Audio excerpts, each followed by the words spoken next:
I never want to disincentivize conversations about music on the internet, but I have one thing to say, and that's if you're stupid, stop being so mean! Let me explain. So I see lots of comments on other people's videos explaining to them in very condescending ways how they're wrong about something, but the most condescending comments are generally wrong. I went to music school for composition. I know more than your average person about theory. I'm no expert, but I know a little bit. One thing that I see a lot is when someone's singing out of key in a video, there'll be people lecturing others in the comments about how they're singing in multiple keys, which in pop music, that doesn't happen. Sure, you can have someone like Beyonce singing up in keys towards the end of their song, but they're not singing in multiple keys if they're just bad at singing.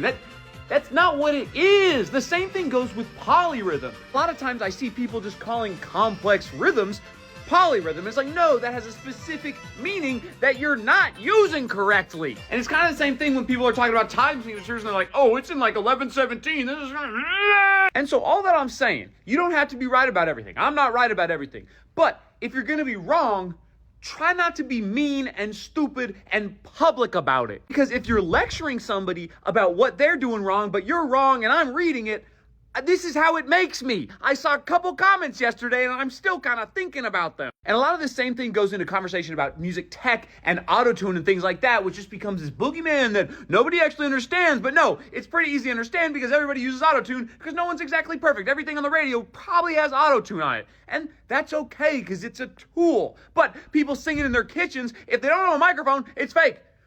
People can't realize things are fake because there's no literacy. And it's fine to be mistaken about those things. But do not go defending them in a mean manner if you're not right.